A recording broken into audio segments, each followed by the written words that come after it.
Hello and welcome to Lost Love Chronicles. Dear listeners, before we get started, drop a quick hi in the comments and let us know where you're tuning in from. Also, if you have any suggestions for us to make the channel better, please let us know. Now let's start with the story. Bianca's having a birthday party, Linda announced, with that usual air of seniority.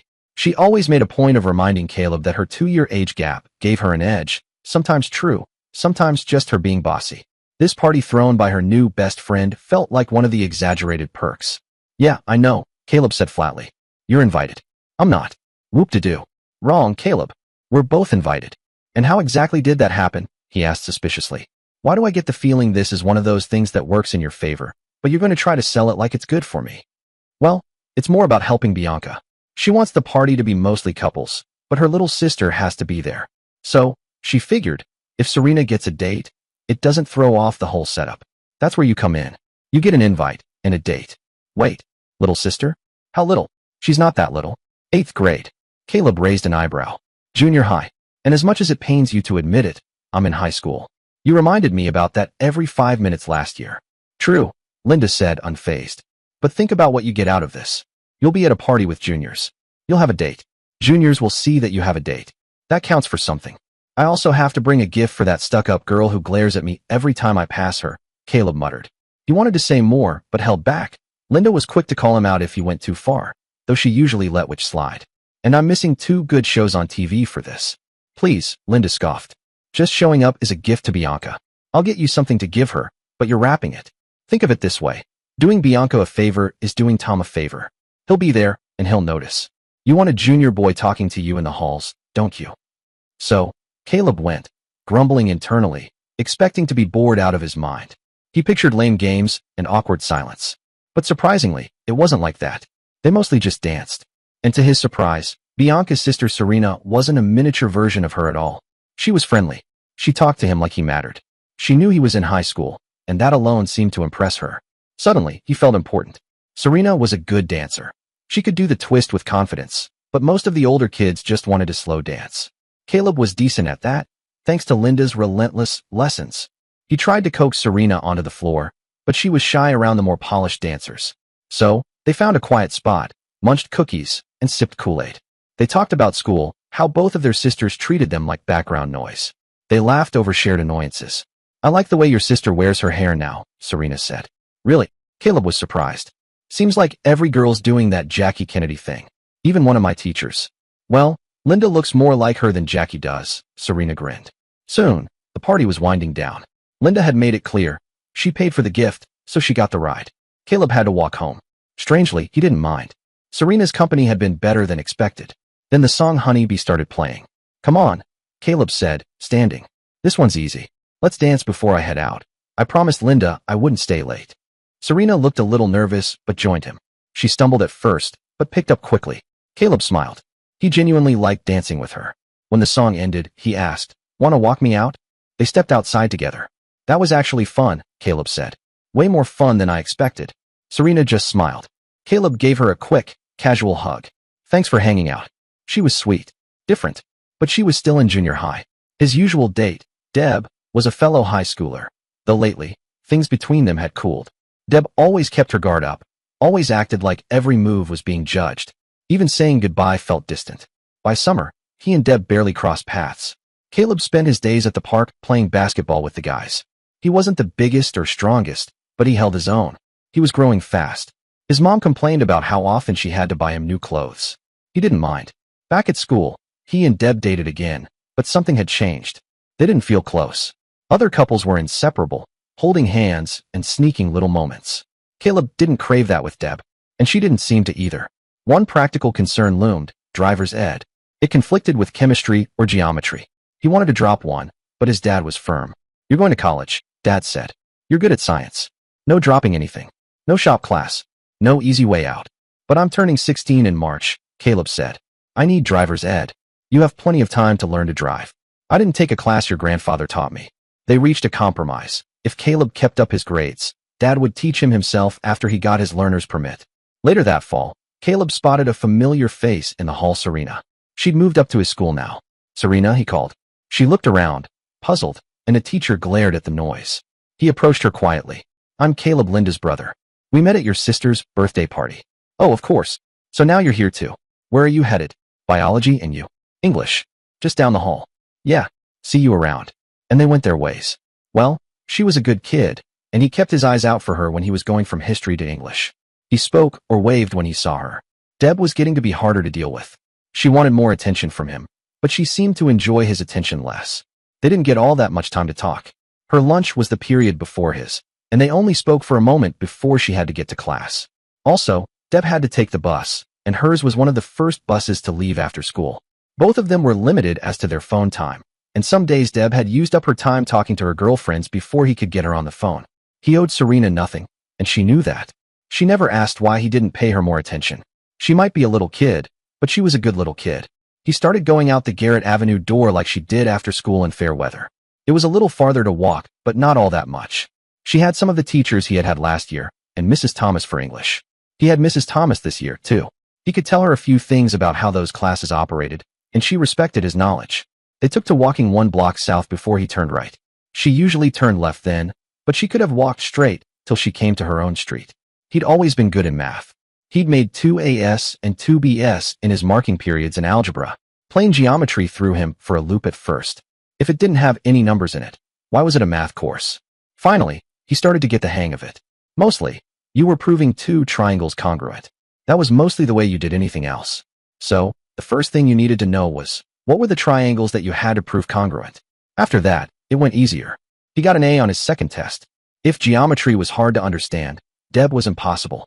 One Friday, she wasn't anywhere he could see in the lunchroom when he got there. He waited by the door until a teacher in the hall started to walk over to him. When he went in, she still wasn't anywhere to be seen. He decided to try to get to her after school. He went out her entrance, and she was there, but she was talking to Barry. He hadn't known that Barry rode a bus. Indeed, when Barry finally broke off, he went back into the hallway instead of toward a bus. Deb, she was walking toward her bus, even though she had seen him. He ran to catch up with her. I don't want to miss my ride. She didn't need to worry. The driver wasn't even by the door. Well, what have I done? Nothing. That's just it. Are we going to the dance in a week? He hadn't asked her yet, and her mom thought asking late was impolite. Maybe they could talk at the dance. I am. I don't know about you. Barry just asked me. But what am I going to do? She was his date. It might not be the hottest romance in the class, but it was their romance. I don't know, and I don't care. Wash your hair. That was silly. He had a crew cut, and he washed it every time he took a shower. Ask that bratty 9th grader you're always hanging around with. You're as much a baby as she is. The last sentence was said while she was climbing into the bus. He fumed while he went through the school and out his entrance. The air was cold, but he felt hot most of the way home. Okay, he wasn't the coolest kid in the 10th grade, but Barry. Deb had dumped him for Barry. The guy had pimples on his pimples, and he was lucky to even hit the rim. And what was Caleb going to do without Deb? Well, despite her nasty way of saying it, she'd suggested Serena. Serena might be young, but she was nice. One hell of a lot nicer than Deb was. Besides, Debbie had been demanding, and he didn't think Serena would be. Still, he thought until he heard Linda come in the door. He caught her on the way to her room. You know Bianca's phone number. Yeah, she doesn't need you bothering her. Well, I thought I might call her sister, Serena. Geez, you've really stopped pretending. When I got you a date with Serena, you complained that she was too young for a big, grown-up, high school student like you. Now, you want to talk to her. You're admitting that you're a baby, just like her. Well, in case you hadn't noticed, Serena is in high school now. And I did go to Bianca's party and dance with her, and that was a favor to you. So what does it cost you to tell me? Linda told him. Even so, he spent another 10 minutes working up his nerve. Inviting a freshman was no big sweat. Getting turned down by one would be. Well, Serena had always been nice. He didn't think she would be impolite turning him down. Still, they would both know. So, it turned out, would Bianca. She answered the phone. Bianca? This is Caleb, Linda's brother. May I speak to Serena, please? There was a click of the phone being set on something. Serena. For you. Keep it short. I'm expecting a call from Mary. This was far away, but quite loud. A minute later, he heard Serena's voice. Hi, Serena. This is Caleb Sutton. Oh, hi Caleb. She sounded happy to hear from him. You know there is a sock hop a week from tonight. Yeah. Would you like to go with me? Oh, Caleb, that would be great. I mean, yes. Well, he didn't think she'd meant no. So, that was settled. That night, at dinner, he got Dad to agree to drive them. What time? Dad asked. Well, the dance starts at 7 o'clock. 6:45? That should do it. Is this your first date with this girl? Sort of. After all, He'd been her date for her sister's birthday party. Well, I expect any guy taking out Linda for the first time to talk with me first. So, we should expect to leave earlier. Well, she didn't say. She another 10th grader, right? Ninth. He's robbing the cradle, said Linda. Well, expect to talk with her father. Dad was ignoring Linda. Caleb wished he could ignore Linda, too, but it never worked for him. Sunday, though, the news was much worse. Serena called him. Linda wasn't the only one thinking that he was robbing the cradle. Serena's parents wouldn't let her go with him. And her mom had been so nice at the birthday party, too. Well, at least they weren't saying anything about him. They wouldn't let her date until she was 15. Will you be at the dance? He asked. Suddenly, it mattered to him he wanted to dance with Serena. I think so. I don't want to say for sure just yet. I've been pushing kind of hard on this one, she replied, which made it sound like she was open to dancing with him too. Maybe she just wanted someone to go with, but even that meant something. Well, that might be for the best, he said. Truth was, he liked Serena. Not necessarily in a romantic way, but he enjoyed her company. She was kind, thoughtful, a genuinely good kid. So, he went to the sock hop alone. And Serena did show up. You made it, he said, smiling. They talked a while until a fast song played. He led her onto the dance floor, and she moved well. The next song was one they'd tried before. You know this one, he said. Want to try again? She nodded, and they danced better than last time. Something had changed, not anything awkward, just a new kind of ease between them. He felt comfortable with her. Afterward, they grabbed some punch. He told her she was a good dancer. Later, he chatted with a few classmates and danced with others, but came back to Serena for the last dance. It was blue velvet. He didn't have a date, so he told his dad he'd walk home. At school, he'd sometimes talk with Serena or just wave. She never hovered or followed. She was cool that way. Some of the girls outside Deb's circle had started warming up to him too. At the next sock hop, he danced with several girls and even spent time chatting with the guys. But toward the middle of the evening, he found Serena again. They danced. They talked. He made sure the last dance was with her. Soon, he started thinking of Serena as his go-to partner at the dances.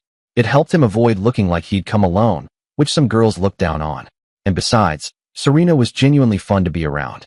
He'd dance with her early on, get them some punch, and circle back for the last dance. Some of the guys teased him about the age difference, but everyone knew Serena was a nice girl. And he liked having someone steady to talk to. Once, he saw her dancing with Chase Dalton. That gave him a strange twinge. Not jealousy, more like concern. Dalton had a bad reputation, all talk and no respect.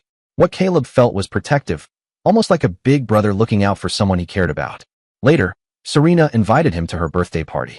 She'd once mentioned she wasn't allowed to date until she was 15, and now, this was it. With some help from Linda, he picked out a charm bracelet. At the party, most kids were 9th graders. Serena was busy being the center of attention, and he mostly watched from the sidelines. Still, he danced with her and 2 other freshmen. They were energetic but didn't really connect. Even so, watching Serena have a good time made him smile. When the party ended, she walked him out. I had a great time, he said. Oddly, he meant it. She smiled, and for a moment, it felt like something deeper might be there. But he wasn't rushing anything. He liked being around her. He liked that she was happy. So, he asked, you're 15 now. Do you think your parents will let you go on dates? They ought to, she said. Still, I haven't asked them yet. Yeah, he replied. Better to get through the party first. Timing's everything. The following Monday, they crossed paths again. She seemed cheerful. She didn't say whether her parents had agreed to let her date, and he didn't ask. Truthfully, he still wasn't sure what he wanted. He had her friendship already, and maybe that was enough. But he also wanted to spend more time with her, to get to know her better. At home, he checked the newspaper listings and saw West Side Story was playing. That felt like a movie worth asking someone to see. His mom was willing to drive and wanted to see it herself. She even gave him tips on how to ask a girl out properly. Caleb, she said gently, I think you got off on the wrong foot with Debbie. Maybe so. Maybe it was time for a new chapter. After dinner, he made the call. They're showing West Side Story at Taylor's Cinema on Friday. Would you go with me? He asked after Serena picked up. I'll have to ask my mom. I'll hold the phone if you want to ask her now. She set the phone down, and he waited. Time dragged, and nerves kicked in. Then, her mom came on the line. Where do you want to go with Serena? To see West Side Story, it's at Taylor's Cinema. And how will you get there? My mom's driving us. We'll come by your house and pick Serena up. And you'll come straight home after? Yes, ma'am. Before Serena goes out, I want you to come inside and talk to us first. That sounded like a yes. Yes, ma'am. The next voice he heard was Serena's. She said yes. What time do you want to get here? Well, your parents want to talk to me. Do you think 10 minutes will be enough? Serena thought it would be, and they set it up that way. His mom didn't question why he had to go early. She said she'd wait in the car. Mrs. Jennings was present, but Mr. Jennings did the talking. They were to return straight home after the movie, which he had already agreed to with Mrs. Jennings. He was to treat Serena with respect, something Mr. Jennings made sure to stress. Serena sat nearby, visibly embarrassed. Once outside, he walked Serena to the car, opened the door, and waited until she sat in the back seat behind his mom, just like she had coached him. Then he got in. "Mom," he said, "this is Serena Jennings." "Serena, my mom." "Hello, Mrs. Sutton," Serena said. "Hello, Serena," Mom replied. "You look delightful in that dress." He probably should have complimented her too. Serena looked nice, though he didn't think the dress made the difference. At the cinema, he bought 3 tickets even though Mom said she'd pay him back for hers. He also bought popcorn, and he and Serena shared the box. Sometimes their hands brushed when they reached in at the same time. He liked that feeling, but Serena didn't seem to notice. Mom sat a row behind them, quiet the whole time. After the movie, when they pulled into Serena's driveway, she thanked his mom and said goodnight. "Wait here," he told Serena, figuring that maybe she expected him to open the door. He circled the car, opened it, and she stepped out calmly, like she was used to that sort of thing. He stopped 1 step down from the porch, bringing them almost eye to eye. "Thank you for coming," he said. "Thank you for asking me," she replied. "I had a wonderful time." She sounded a little stiff, but also sincere. He gently gave her a friendly hug goodbye. As coached, he waited until she was safely inside before returning to the car. Once he got back in the front seat, he adjusted his jacket and settled in. "Thanks, Mom." "My pleasure. It was a great movie." "Yeah, it was." "She seemed like a very nice girl." "Yeah, she is." They might have meant different things by nice, but he appreciated both sides of Serena. She had a kind voice, a nice smile, and she didn't think the world revolved around her. They continued talking after school. When a dance came up, he asked her. His dad drove them there and back. Teachers kept an eye on the students, but that didn't bother him. Serena was fun to dance with, energetic during fast songs and comfortable during the slow ones. When he walked her to the door, she leaned forward a bit right before he did, which made him feel confident that she enjoyed their time together too. Her parents had some rules though, and he had to talk with them again before the next dance. They said she couldn't dance every dance with him, she had to dance with other boys too. The same applied to him with other girls. They didn't bring up what kinds of dances, so he didn't either. He danced with Gail from last year's English class during one upbeat song, while Serena was with Chase Dalton. He wasn't happy about that, but he knew it was part of the deal. On Monday, as they walked out of school, he brought it up. "Really, I didn't enjoy seeing you dance with that guy," he said. "But I get it, it's different when your parents make a rule. I'd have felt worse if it was your own decision." He liked dancing with her, talking, laughing, just spending time together. But a big part of it was how comfortable he felt around her, and how easily they could talk. They went to see the Guns of Navarone next. He mentioned it afterward at school. "It was a great picture," he said. Her reply was polite, but reserved. He could tell when she didn't mean something. "What's your favorite movie of all time?" he asked. "Three Coins in the Fountain," she said. "I loved it. Even the first time. I thought it was a great movie and a great song." He thought it was sappy, but differences were okay. There was even something sweet about watching a sentimental movie with someone who genuinely loved it. They kept things simple. Just goodnight hugs after movies or dances. But he liked talking to her, liked how thoughtful she was. As his 16th birthday approached, he looked forward to getting more independence, no more parents in the front seat monitoring everything. But for now, he was happy just walking her home from school, talking on the phone, or sitting beside her at the movies. At Christmas, he bought her a locket early, one of the first gifts he wrapped. He kept it hidden from his sister, didn't even put Serena's name on it. When school resumed, he finally gave it to her. "I didn't get you anything," she said. But she sounded apologetic, not dismissive. "I didn't get it to get something back," he replied. "I got it for you because I like you." He meant that, and liked her even more for how she reacted.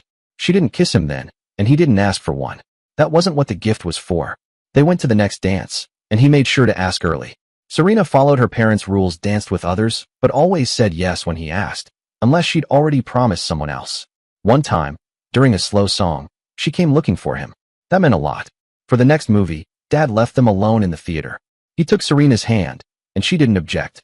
Indeed, when the hero kissed the heroine on screen and he squeezed Serena's hand, she squeezed his back. On her porch, though, he couldn't hug her closely in the kiss because Dad was watching. "You like that girl, don't you?" Dad asked in the car.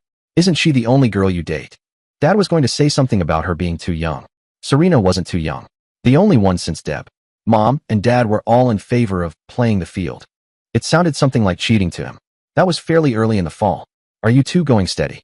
"God, no. Don't take the name of the Lord in vain. And don't tell me that I do. I have lots of bad habits." That doesn't mean that you have to pick up all of them. What's so horrible about going steady with her? Looks like a nice enough girl to me. Her mom and dad would have a cow.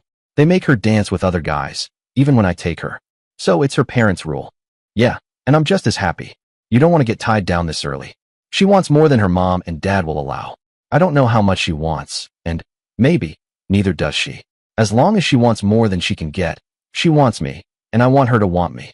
Well, your words sound more calculating than your voice does. Just remember, you have a long time before you can afford to get serious.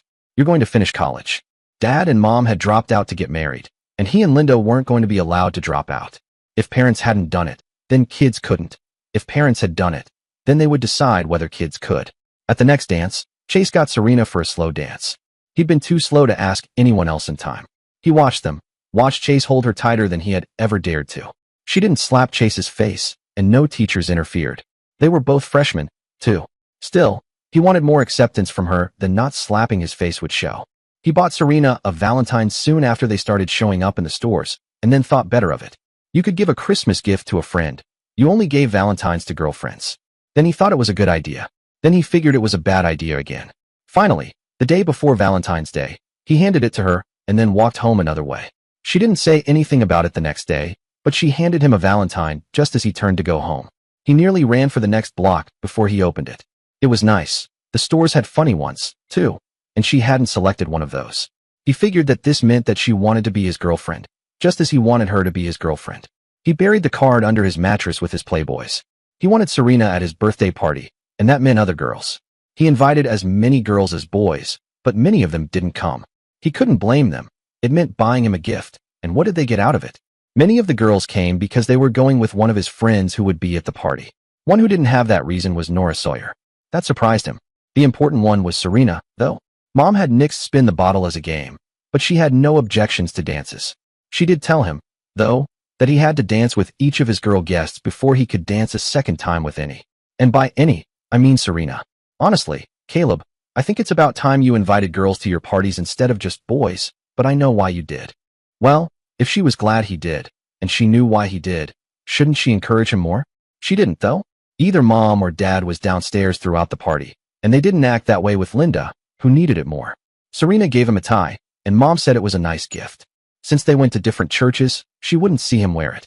Well, guys wore suits to the prom, and he would take her. He got his learner's permit, and dad took him out the next Saturday, as he had promised. After drilling him about the brakes, the gears, and the ignition, dad gestured for him to scoot over and got in the driver's seat. I learned on country roads, a barnyard for starters. Where can we go that you'll have plenty of room to make mistakes in? He asked. Well, the high school has a nice parking lot. That's where driver's ed lessons start out. So, they went there. He made mistakes, but, as dad had said, he had room to make them. Dad was critical when he went above 20, but he was incredibly patient when he stalled out. Look, Caleb, you are going to make a million mistakes. The secret is to make them when I'm in the seat beside you and nobody is coming at you. The wrong time to make a mistake is when you're in fast traffic and Serena is sitting here. Well, he wanted Serena to be sitting there, but dad was right. He didn't want her to be sitting there when he made mistakes. The third Saturday, dad put him through his paces and then told him to speed up. When he was done, dad didn't change places with him. Drive us home. Don't take the main streets. I'll tell you how to go. He didn't really need to give many directions, though. This was the way he walked home since he'd started leaving school with Serena. They didn't take the main streets, either. He got home without a mishap. Then he overshot their driveway. Well, dad said, that shows you how much you know and that it isn't quite everything yet. Back up slowly and go in slowly. Speed is your enemy. When dad was finally satisfied and drove him to the testing site, the guy administering the road test was much less exacting than dad had been. He drove back and mentioned that the guy hadn't been as demanding as dad had. Well, dad said, I wasn't worrying about the road test. I was worrying about your driving. Allstate will buy me a new car. They won't buy me a new son. He proudly showed everyone his new driver's license the day it arrived in the mail. Serena was impressed when he flashed it to her on their walk home from school. If you'll go with me to the next dance, he said, I'll pick you up, and we'll have the car to ourselves. I'd like that, she replied, though she didn't outright agree to the dance. Mom and dad were strict with Bianca when Tom started driving, so he knew it might be an issue. Well, ask them, he said. If dad had to drive them, he'd need a heads up. Surprisingly, Serena's parents didn't object.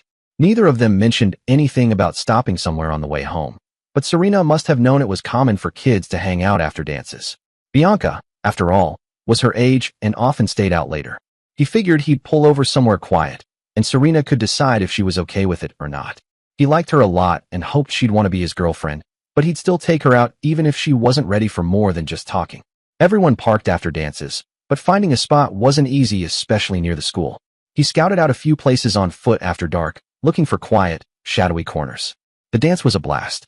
The last song, Ghost Car, was a slow ballad, not exactly romantic, but perfect for dancing close. Serena followed his lead, soft in his arms, and he felt a rush thinking about driving her home. He made sure to hold her gently during the dance. Afterward, he pulled over on the way to her house, but all he had the courage to do was hold her hand and talk. Serena was a freshman, after all, and he knew he had to take things slow. Their conversation flowed easily, and he enjoyed just being with her. Her smile felt different this time, warmer somehow. "I should probably get you home," he said eventually. She didn't argue, though she seemed okay with staying a bit longer. He drove her home, walked her to her door, and they shared a quick, friendly goodbye. He parked the car in the garage and hung the keys on the kitchen nail, just as Dad had instructed. Slipping into his room without running into anyone, he heard Linda come home late, as usual. Maybe, he thought, he could stretch out his time with Serena if he planned their dates better. That idea didn't stick, though. Before their next date, he had to sit down with Serena's parents, mostly listening to her dad lay down the rules. No staying out more than half an hour after dances or an hour after movies, and only if they were grabbing a burger or a shake. Even then, Serena had to be home by 10 o'clock. "Serena's only a 15-year-old freshman, you have to remember," her mom said. It hinted at looser rules down the line, but Serena would be a freshman for months and 15 for even longer. When the Cameron sisters broke up, he didn't care much, he'd never been a fan. But Serena loved them, despite her soft spot for 3 coins in the fountain. She talked about the breakup nonstop on their walks after school. He wasn't thrilled about the topic, but she listened to him sometimes when she wasn't into what he was saying, so he figured he'd return the favor and listen to her. Caleb was interested in Serena, if he wasn't interested in Peggy Cameron. Serena was a nice girl, and he'd been interested in her since he'd met her. He liked talking to her, but, these days, he liked kissing her even more. He'd like to go further, but he didn't know how or how much she would accept. He was thinking of his dilemma the next Saturday when Dad told him to go to the hardware store with him. "Still going out with the same girl? Serena, isn't it?" Dad asked when they were in the car. "Yeah, or Serena." She was really only Serena when he was introducing her formally. Still, he could understand Dad's not knowing. He'd been introduced formally. Think she might be the one. He was still pondering that question when they pulled into the hardware store's parking lot. The truth was that he thought she was the one, but he didn't know when he decided that. She had started off as a not-too-bratty younger sister of a pain-in-the-butt friend of Linda's. He didn't see what Dad needed him for in the hardware store. He got what he was looking for and paid the cashier. He handed Caleb the bag, but it was light enough to carry in one hand. Dad hadn't needed him at the store, which meant that the conversation had been the purpose of the trip. So what should he tell Dad? "I think she might be the one," he said when he got in. "Well, certainty at your age would be premature. But the rules of treating the maybes are the rules for treating the certainties. You know, after we were married, I had a long discussion with your mother about the dating scene. It wasn't about you or Linda. It was long before Linda was born. It was about what we'd gone through and our friends. I talked about how boys had to ask and the nervousness of that. I told about the number of times I dialed half her number before I got on the phone to ask her for the first date. I wasn't honest enough to tell her of the girls in high school I had funked on calling. She was more honest than I was. She talked about wanting a boy to ask her, and the boy never did. She had been waiting for my call, but mine wasn't the first call she'd been waiting for. At that point, they were parked in the driveway, but Dad made no move to get out. Yeah, he got enough history in school, but there was a point to this, a point Dad was avoiding. They had had that talk already, and it had embarrassed Dad as much as it had embarrassed him. If Dad was leading up to a second round, he was putting it in a context that was totally wrong. All I'm saying is that it's hard on you, but it's hard on her, too. You say that you don't quite know how you feel about her. Well, she might not quite know how she feels about you either. That didn't make him any happier. Maybe. She gave me a Valentine. Did you give her one too? Dad asked this sharply. Yeah, before she did. Good. So, she knows a little about what you feel for her, and you know a little about what she feels for you. All I'm saying is that you have a long time ahead of you. Take it slowly. Dad always thought he had a long time ahead of him. Dad and Mom didn't want Caleb to start living for another 10 years. What does going slow mean? Not that he was going fast with Serena, or going anywhere with her, for that matter. I've seen you kiss her. You want more. Don't try to deny it. I'm a male even if you think I'm an old man. You want a lot more. Okay, you can't have all that you want. There is a next step. I could start laying out the steps for you, but you can lay them out for yourself, and you and she are part of the same culture. Kids today may have slightly different rules than kids did when I was growing up. Caleb hoped so. Didn't girls back in the old days expect a proposal before the first kiss? Anyway, Dad continued, if you think she might be the one, you go slow. You take one step at a time. You move toward that step slowly enough that she can say no. You do not grab. If you get one more step on one date, you don't try for any more steps on the next couple of dates. If she says no, you respect that. You ask her out again, and you don't try for what she's denied you the last time. Look, if you have to stop at the kisses, are you going to want to drop her? Hell no. Though, if they had to stop at the kisses, that might mean that Serena didn't care as much for him as he did for her. That's more convincing than saying she might be the one. You care about the girl, not just about how you feel around her. Then let her see that. Don't, God forbid, say it straight out. Show it. Be the kind of guy who acts with respect and maturity. You think I'm always trying to run your life, don't you? Yeah, it was a dumb question to ask, especially while they were sitting in the car and Dad was, in fact, doing just that. And you don't like it. So why did he keep doing it? Well, you're your own person, and I try to treat you like that, maybe not quite as much as you'd want me to. Which felt like saying, not at all. But Serena's her own person too. She gets to decide what's right for her, what she's comfortable with. That includes how close she wants someone to be. That word someone cut a little. Caleb remembered other guys being too forward with Serena, and it still got under his skin. Don't talk like that, he said. Well, I wouldn't, if I were sure you didn't want to act like them. Dad stopped then, maybe waiting for Caleb to deny it. But Caleb wasn't going to lie, and he sure wasn't going to talk about Serena like that, not even with his dad. So, Dad continued, you let her decide. And when she does, you respect it. Let me tell you something. If she likes you at all, she gave me a Valentine. Then she probably wants to take the next step, whatever that means to her. Maybe she's still figuring that out. And if she's a thoughtful, decent girl, she is, Caleb interrupted. She's a really great person. And even if she's not always perfect, which none of us are, she still deserves to feel like she's in control of her life. That's what being with someone should feel like.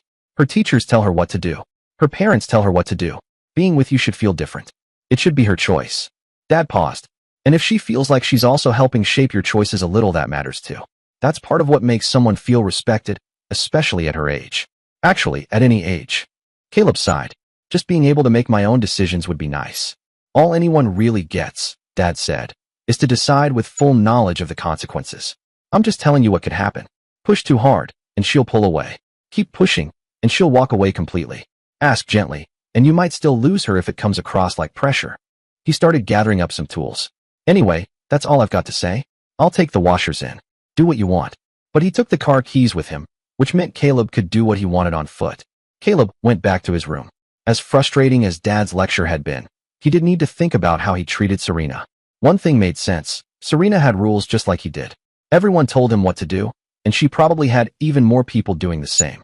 He already knew her parents had rules, they'd even shared a few with him. So it made sense she didn't want him telling her what to do either. Still, he wanted to be close to her, wanted to be around her. Maybe, just maybe, Dad was right. Maybe she wanted to be with him too. Not in the same exact way, but in some way. There were guys at school who said they'd done more than he had, but who really knew if they were telling the truth? What mattered was that he didn't want to lose Serena by pushing things she wasn't ready for.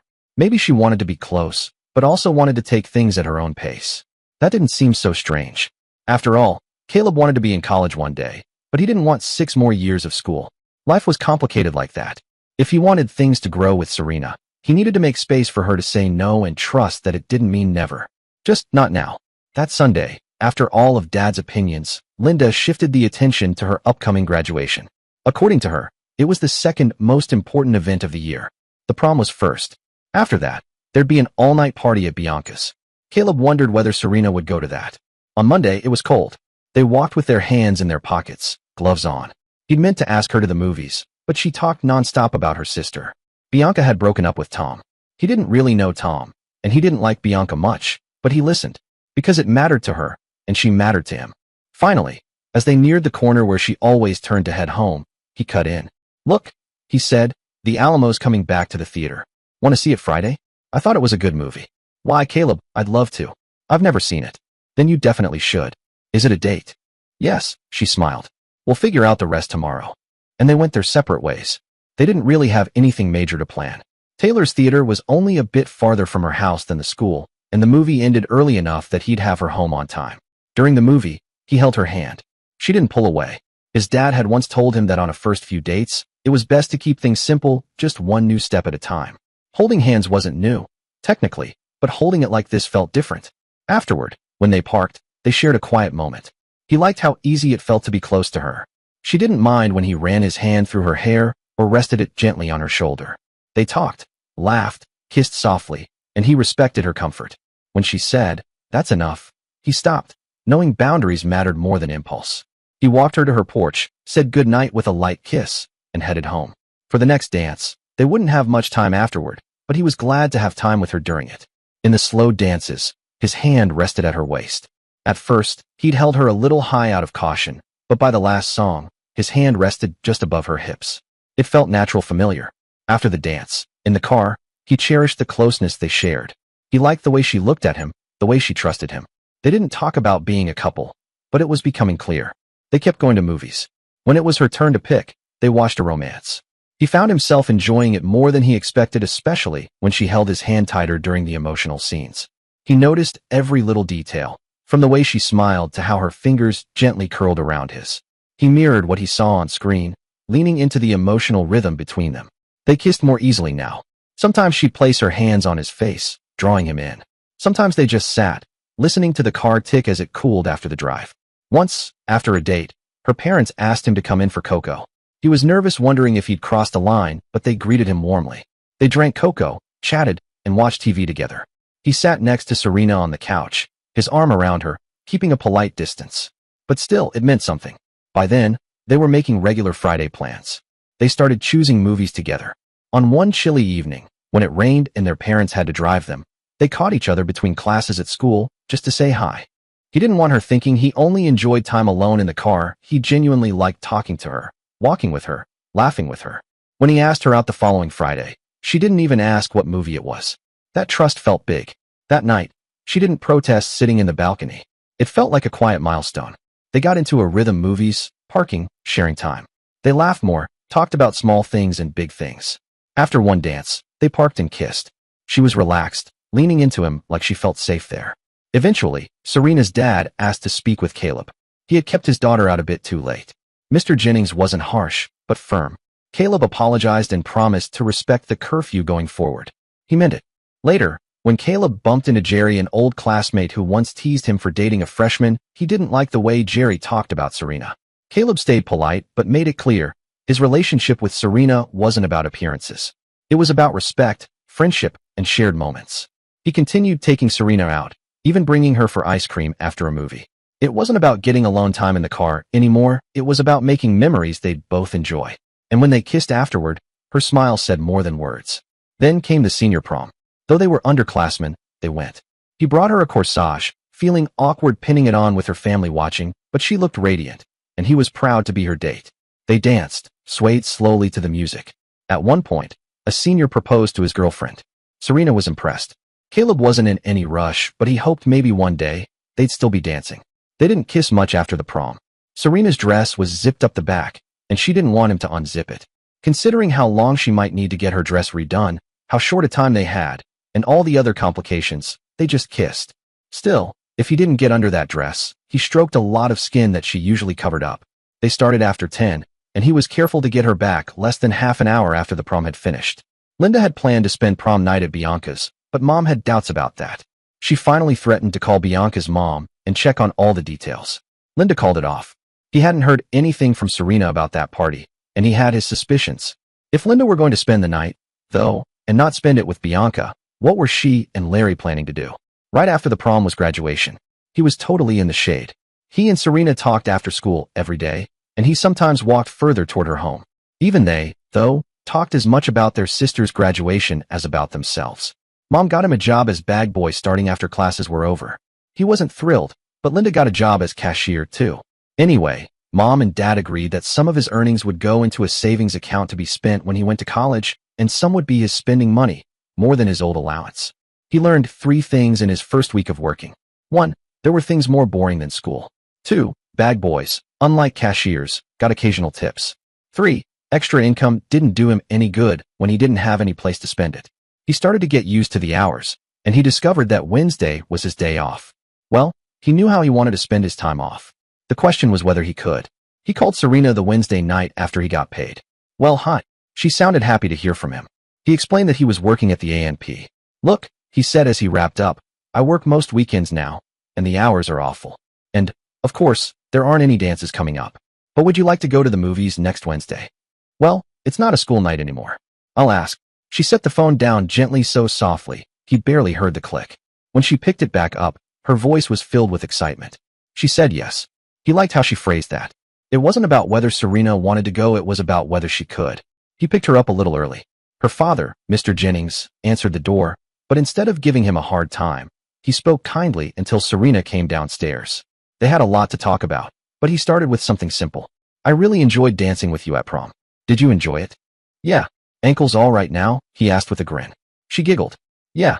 The theater was nearly empty, the balcony closed. They sat in the middle, far from anyone else. When he put his arm around her shoulders, she leaned into it. It had been a while since they'd spent time together, and in the quiet of the movie, he felt how much he had missed that connection. After the movie, they sat in the car and talked for a long while. They shared stories, laughed, and lost track of time. When he glanced at his watch, his heart dropped. 10:15. Damn. He shifted to the front seat and buttoned his shirt. She didn't join him in the front until she was settled and ready. "I'm sorry," he said. "I got carried away and didn't watch the time." "It didn't seem like that long," she replied softly. It hadn't for him either. It felt like one great moment. When they reached her house, her dad opened the front door before she even got to the porch. Then he slammed it shut before Caleb could say a word. The next day, before work, he called. She gave him the news, grounded for 2 weeks. Her parents wouldn't budge, not even for the one day he had off again. 2 weeks later, he called her again and invited her to another movie on Wednesday. He missed her too much to care what was playing. It turned out to be 101 Dalmatians. After picking her up, he told her what was showing. "Want to skip the movie and grab a burger instead?" They went to a drive-in diner. Even though they had both eaten dinner, he bought them milkshakes. It was summer, and the sun was still up. Afterward, they drove out into the countryside and found a shaded farm road tucked away under thick trees. It was quiet there, and they had plenty of time. They talked about their summer plans, their siblings, and little things that made them laugh. They held hands, and eventually, he gave her a warm hug. In that moment, they weren't rushing anything, they were just happy to be together. He dropped her off well before curfew. She smiled as she went inside, and they both felt the night had gone just right. The following week, they saw a movie and shared shakes afterward. They spent more time talking than anything else, and it felt good, natural. He missed just talking to her, and he wanted her to know he liked her for her, not just for the time they spent alone. Serena's curfew had shifted suddenly and without announcement from an hour after the movie, but no later than 10 to a strict 10 p.m. He noticed the change and adapted. Instead of pushing boundaries, he picked her up earlier. With his job money, he could treat her to dinner before the show. They began driving farther out of town for quieter, more peaceful evenings. When The Guns of Navarone returned to theaters, he offered to skip it since she hadn't liked it before. But she said yes, knowing it meant something to him. They shared milkshakes afterward and laughed at how loud the special effects had been. Sometimes, he wasn't sure if he was moving too fast or too slow. She never pulled away, but she rarely took the lead either. Still, she was always there. And that mattered. One weekend, her favorite movie, 3 Coins in the Fountain, was showing at a drive-in out of town. It was far, and they both knew what her parents thought of drive-ins. But she got special permission. They watched the movie, both of them focused on the story, and nothing more happened than sharing the moment. Driving back, he was careful with time, but they still got in a little late. As they stood on the porch, about to say goodnight, she stopped him and kissed him with quiet, surprising intensity. It said more than words. Over time, their outings became more emotionally intimate. They shared more laughter, more memories, more understanding. She never told him no to being together. She never needed to. He listened and respected the rhythm of what they had. When school resumed, he quit his job, but he'd saved enough to keep their tradition going. Wednesday movies became their thing. Between homework, lunches, and quick conversations between classes, they made it work. Her parents grew more comfortable with him, and she became more confident around others. At dances, people no longer saw them as just classmates. They were a couple. Even when they danced with others, as school customs encouraged, they always found their way back to each other. On one date, their favorite parking spot was unexpectedly occupied. Embarrassed and caught off guard, he drove away quickly. But what could have been an awkward moment became one filled with laughter. They laughed so hard in the front seat that the stress disappeared. Moments like that reminded him why he cared so much for her. It wasn't just about dates. It was about how they made each other feel. But money grew tighter, homework piled up, and family chores increased. He started cutting back on weekday dates. Then came bad news. Serena got a D on a geometry test and was grounded until her grades improved. It was a blow to both of them. He couldn't see her on dates, but he found a workaround. He asked her to see if he could come over to help her with geometry. He wasn't a math genius, but he'd passed. Her mom agreed, as long as it was just tutoring. Sitting together at her dining table while her family watched TV in the next room, he explained the logic of proofs in ways that made sense to her. He told her to focus less on memorizing and more on understanding what the problems were trying to show. She was discouraged at first, but slowly, she began to grasp it. He compared it to baseball, something she only mildly followed, but enough for her to catch the metaphor. Their time together shifted into something quieter, more meaningful. Helping her learn, watching her grow, these became their new moments of connection. Well, you never get quite the same action in two games. But there's a pattern. I say, double play, and you know what I mean. Well, geometry's like that. They do the same thing to prove things over and over again. Want two angles to be equal? Want two proportions to be the same? Then you see where there are two triangles holding those angles, or those lines. You prove those two triangles are congruent. That's hard enough. Well, yeah, it had been when he was at the stage she was at. But she had to see it as doable, or he might never dance with her again. Well, it can be, but not this early in the book. When are two triangles congruent? He hurried on before she could answer that she didn't know. When any two angles are equal, or when all the proportions between lines are the same on two triangles. And then there's an included angle. Really, only three ways. So, you look for the triangles that should be congruent. Sometimes they give you some lines and some angles, and you have to draw the full triangle yourself. He took to coming over Tuesday and Friday nights after dinner. When Serena got a B on some geometry homework, her mom decided that Caleb wasn't some lecherous kid trying to get her daughter alone, but a guy who was really helping. The truth, of course, was that he was both. She set up a card table in the basement with chairs across from each other and brought them lemonade at the start of the evening. They moved the chairs next to each other so that they could both see the book and draw on the same piece of paper. His shoulder touched Serena's when his arm wasn't around her. Serena seemed a lot more able than he was to keep her mind on geometry when they were touching, and that was lucky because it was her understanding of geometry that was their hope for parking again. When they were in the basement, though, Bianca had no excuse for walking past them. Serena walked him out the door to say good night after each lesson, and the kisses on her porch were growing hotter and hotter. The night of the next sock hop, he was in Serena's basement trying to get her up to speed. She mentioned when they were saying goodbye that he had skipped it. Well, I wanted to dance, he told her, but the girl I wanted to dance with wasn't there. Oh, Caleb. And she hugged him and put her tongue in his mouth for the kiss. He couldn't keep his hands off her, but even though the porch light was on, but she didn't seem to mind his squeezing her there. Finally, Mr. Warren gave another exam. Serena had geometry in the next to last period and told Caleb about her worries as they walked home. She seemed nervous, but it didn't sound like the questions had completely stumped her. On Thursday, she got the test back. She'd earned a B. That's wonderful, Caleb said as she showed him the paper. It's all thanks to you. Nonsense. You did the work. You studied. You earned it. Then he asked, any chance you can come to the dance tomorrow night? I'll ask. It looked like her grounding wasn't fully lifted yet. But later that evening, she called with good news she could go. The dance was great. Serena moved with confidence and energy, and Caleb found himself grinning most of the night. They danced with other people at times, but always came back to each other, sometimes sitting together, sometimes with friends. Deb, who had broken up with Barry the previous year, had once been Steve's date for prom. She seemed to be there alone this time. Whatever had existed with Deb was long in the past now, and Caleb barely thought about her except when comparing how different things were now. Back then, everything had been awkward and uncertain. With Serena, it all felt more natural. After the dance, though, things didn't go quite as he hoped. He figured he hadn't tried to move things forward with Serena in a while, and maybe tonight would be the time to hold her a little closer. As they sat in the car, he gently reached for her hand and placed his on her knee just as a gesture, a soft touch. But she immediately pulled back.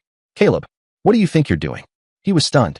They had been affectionate before, and she hadn't seemed to mind. He'd assumed they were just enjoying being close. I'm sorry, he said quietly. We can just go back to talking. That had become their pattern if she was uncomfortable. He stepped back, and they returned to something simple and familiar. He didn't push. He didn't press her to do anything she wasn't okay with. Why don't you take me home instead?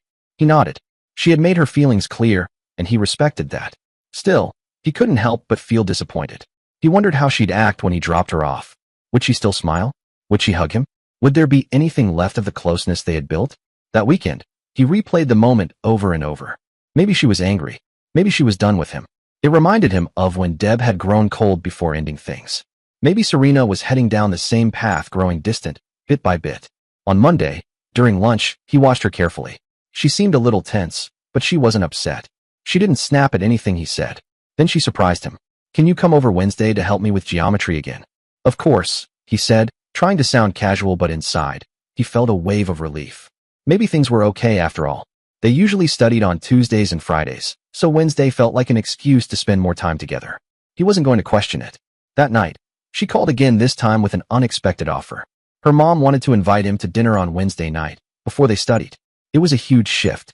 The same people who had once made it clear he could be her date, but not her boyfriend, were now inviting him into their home like family. Dinner itself was awkward, but not in a bad way. At his house, meals were often quiet affairs.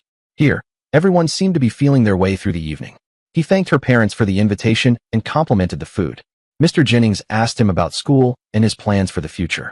He and Serena sat next to each other, carefully avoiding anything that might look too affectionate. Bianca helped fill the silence by asking questions about Linda. Caleb could tell Serena didn't appreciate that, but he didn't mind. He had hated being Linda's little brother for most of his life, but tonight, that title made him seem safe. Harmless. The kind of guy who wasn't a threat. The kind of guy parents could trust. That was more important than they knew. Eventually, they headed downstairs to study. The table was already set up with 2 chairs across from each other. He pulled his chair closer to hers, and they opened their books. They sat side by side, occasionally leaning in, but nothing more. She focused on her notes, and he stayed close without overstepping. "Think you'll figure anything new out tonight?" he asked, noticing how deep she was in the material. "Not really. I just don't want to interrupt them upstairs until the show's over." With the studying finished, and no reason to go upstairs yet, they sat quietly together. Neither of them said much. It was a gentle moment, peaceful. He wanted to say more, to ask if they were okay, but something kept him from breaking the calm. She pulled back slightly when they heard footsteps above them. The door at the top of the stairs remained closed until they reached it. He made sure he looked presentable before thanking Mr. and Mrs. Jennings for the meal. Serena walked him to the door, and they exchanged a modest kiss on the porch. The movie at Taylor's that Friday wasn't one either of them liked, so he decided to use their usual study time for their date that week. The next Friday was a school dance, and he planned to ask Serena on Monday at lunch. He remembered how his mom used to complain about last-minute invites, so he tried to always give Serena plenty of notice. Still, calling her Sunday would give him a reason to talk to her again, and he liked that. He chose to do it that way. She hadn't appreciated it when he tried to touch her leg once before, and he'd promised himself he'd be more respectful. He'd keep things simple and kind. The dance was wonderful. Even parking afterward was lighthearted and full of quiet happiness. Sure, there were limits, and that was okay. He sometimes imagined what the future might look like: college, maybe marriage, and how things might change then.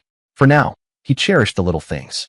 They sat in the back seat, enjoying each other's company, the closeness of their shoulders, a shared warmth in the quiet. Afterward, she straightened her jacket, and he drove her home. They had a few more minutes on the front porch, a warm hug, and a meaningful goodnight. At the next dance, he reached for her hand, then paused, unsure. She gently moved his hand to her shoulder instead, offering reassurance in her way.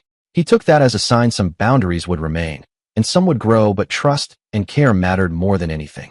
They were learning each other's language, one quiet moment at a time. And then Serena turned 16. Her mom, or occasionally her dad, was in the basement for the entire party. Even though Serena was the hostess, though, he got several dances in with her. He even found himself in a conversation with her dad. Aside from 1 or 2 girls, he was the guest that Mr. Jennings knew best. "What courses are you taking this marking period, Caleb?" He was taking the same courses all year, and he told him the list. "Sounds all academic." Mr. Jennings seemed to approve of that. After all, he wasn't the worst choice Serena could have made. Mom and Dad met in college and dropped out to get married. They are bound and determined that their children will finish. Actually, kids were expected to be perfect. They couldn't make the mistakes their parents had made, and they damn well better not do anything their parents had avoided. He was the last guest to leave, and Serena walked him out the door and gave him a special kiss. It didn't match parking after dances, but it was fine anyway, and Serena was bubbling after her party. She was still in a good mood at the next dance. It was their first school dance when she was 16. They had the first 2 dances, and a classmate came over to ask her for one. He danced that one by himself. You looked like a loser who couldn't attract a partner doing that, but everybody who counted knew that he was Serena's date. He went to the boys' room during Ghost Car, and then asked Nora for the next dance.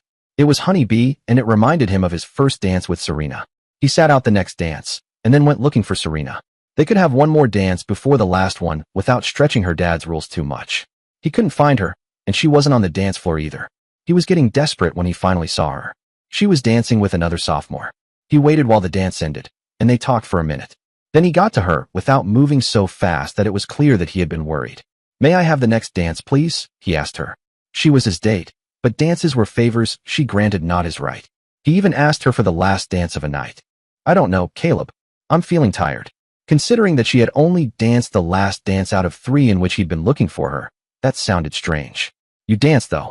That sounded ominous. "I bet Nora is free." And that sounded threatening. Well, he'd been told to go away. He either went away or they had a scene in front of the entire school. He went away. The next time he saw her, she was dancing with Chase Dalton. The girl who had been too tired to dance with him danced 2 dances straight with Chase. He couldn't find her for the last dance of the evening. When he did see her, however, she was walking toward him. She at least was going to ride back with him and not with Chase. "What did I do?" he asked in the car.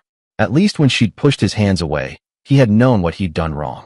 This way, he had not the least idea what he was being punished for. "Nothing. Absolutely nothing. I think I have a headache. Could you please take me home?" So he took her home.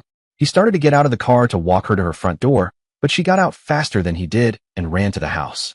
He waited there until she was inside. Monday at school, Serena sat at a table of all girls. There wasn't even a seat next to her that he could grab if he was willing to have her make public her freezing him out. After school, he went to the entrance, but she wouldn't talk to him. He about gave up. A little more than a week later, he called her up to ask her to the next dance.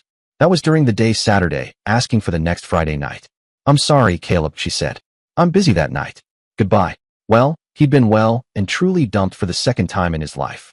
With Deb, at least, he'd seen it coming, if not why. With Serena, he hadn't seen it coming at all. Bill was in 2 of his classes, and Bill and Camille were one of the other couples who had eaten lunch at the table he and Serena had once shared. He caught up with Bill after history class on Monday. "Mind if I ask Camille a couple of questions?" he asked him. "What sort of questions?" "Questions a girl would know the answers to." "For God's sake, I'm not trying to make time with your girl. If I was, I wouldn't go through you. Tomorrow at lunch then." And Tuesday at lunch he sat at the table on the other side of Bill from Camille.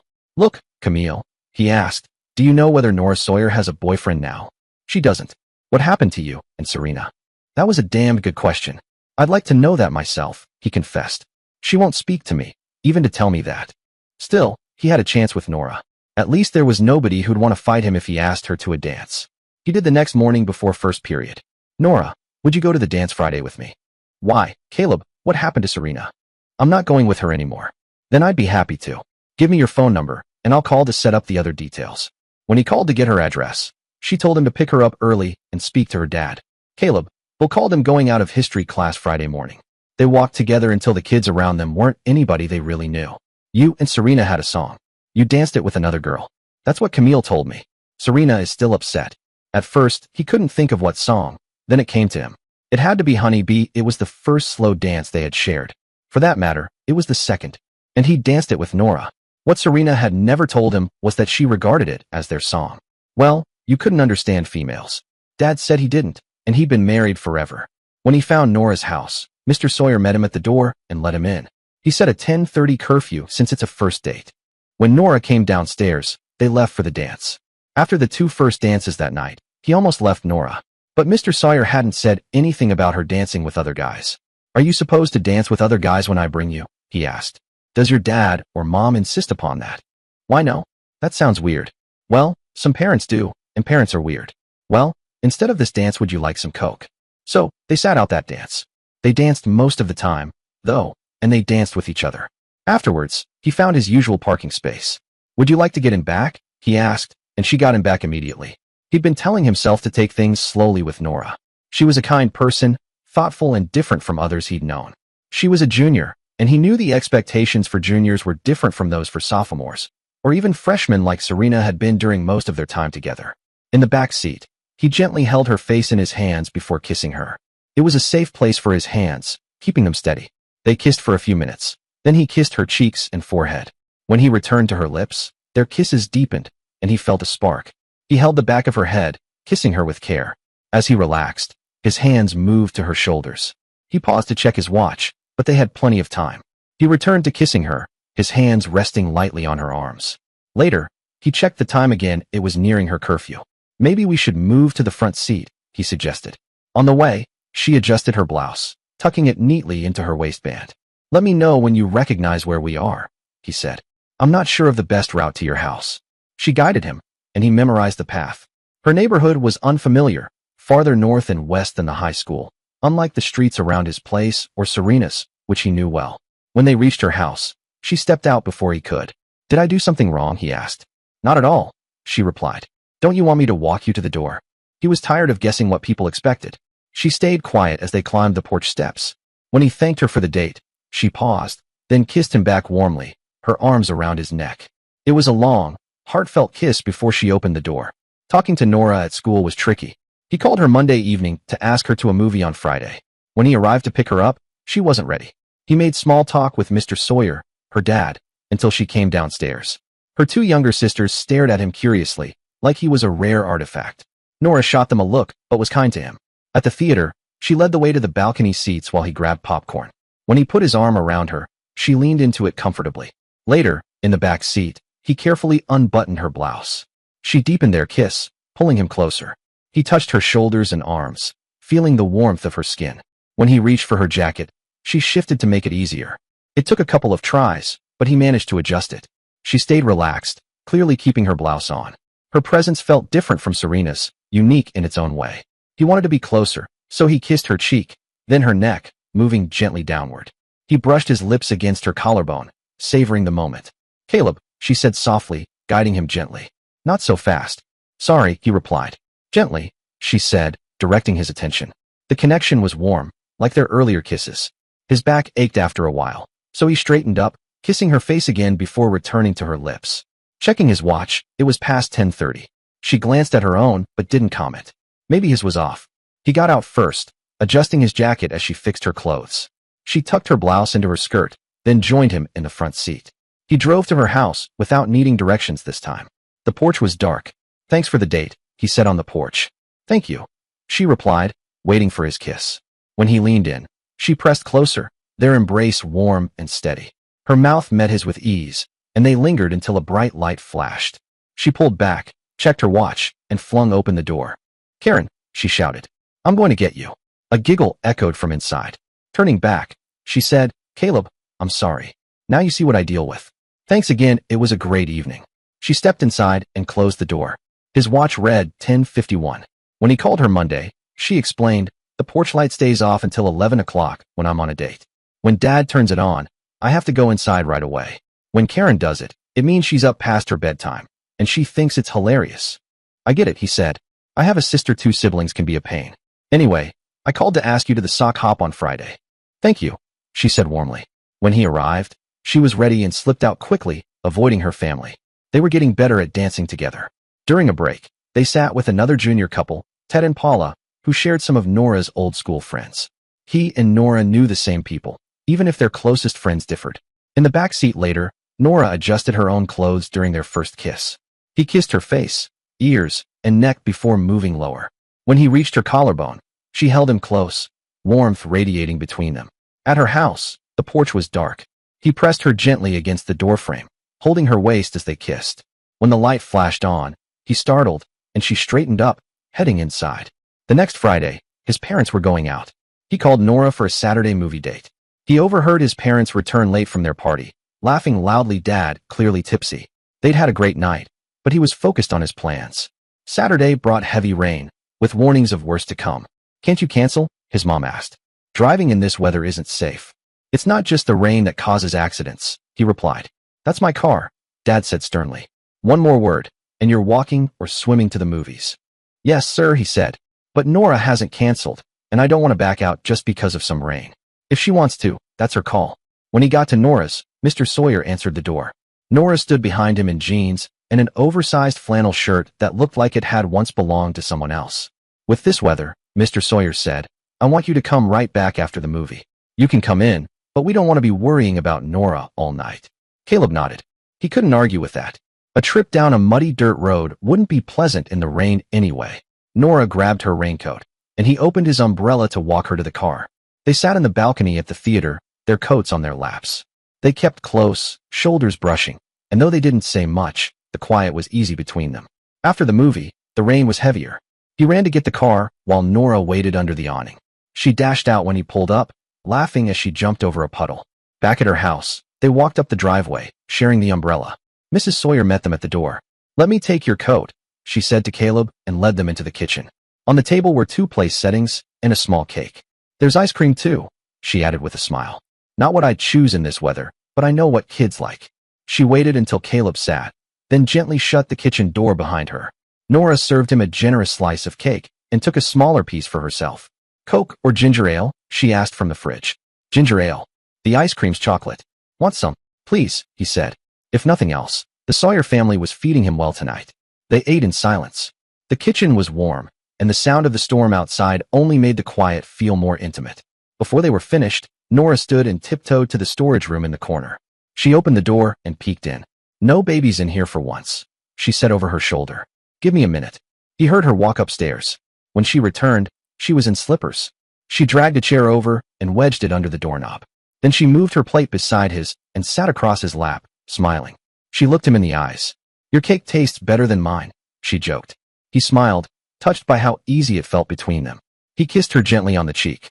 She leaned against him for a while, resting her head on his shoulder. The moment was simple, comfortable. They stood quietly, just listening to the rain against the windows. At one point, a sharp clap of thunder startled both of them. Caleb laughed nervously. Suddenly, a knock came at the door behind him. "I don't mean to interrupt," said Mr. Sawyer, "but Nora needs her beauty sleep. So do I, for that matter." Caleb jumped, but Nora calmly adjusted her sleeves and opened the door. Mr. Sawyer was in a robe. He handed Caleb his coat and umbrella. The rain hadn't let up, but it had slowed. When Caleb got home, he rushed to the bathroom. His dad was waiting when he came out. "Where in hell have you been? Do you know what time it is?" Caleb glanced at his watch. 12:17. "With this storm, we were worried sick. We thought you might be in a ditch somewhere." "It's not as late as you got home last night," Caleb muttered. "I'm an adult," his father snapped. "If you're going to be this late, call." He escaped to his room and hung up his coat.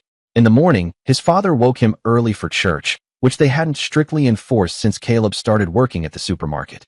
He moved slowly, skipping breakfast, but his dad let him drive home from church. At least that was something. By dinner he was starving. On Monday, he called Nora to ask her to the upcoming dance. Instead, she invited him to dinner with her family before the event. Nora's mom was kind and welcoming. Her dad was more reserved, clearly sizing Caleb up.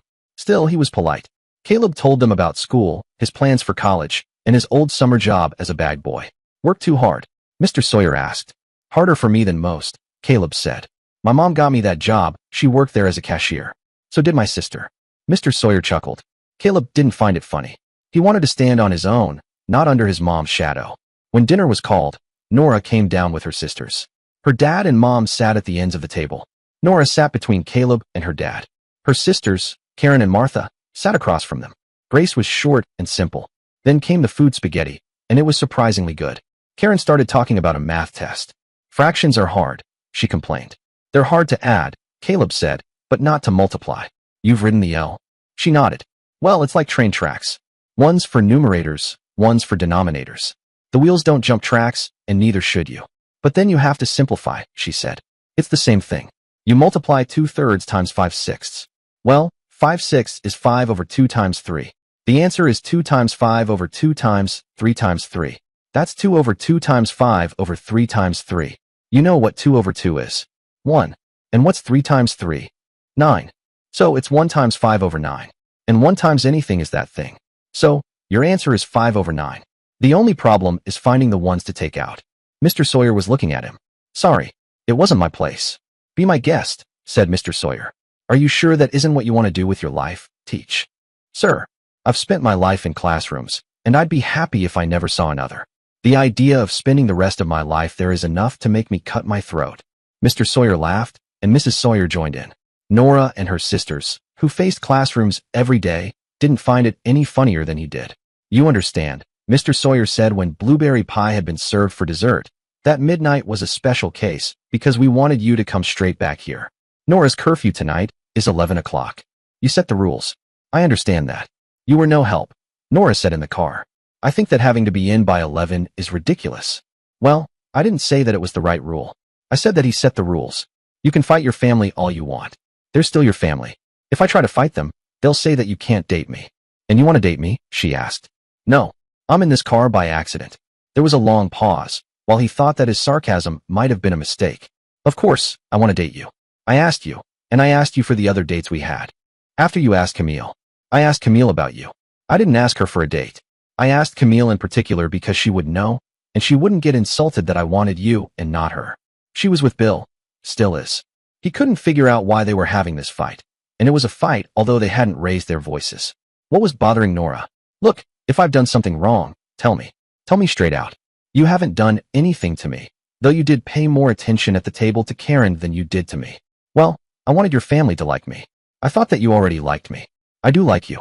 She didn't sound like it. Then let's not fight. Let's enjoy the dance. You're right, Nora said.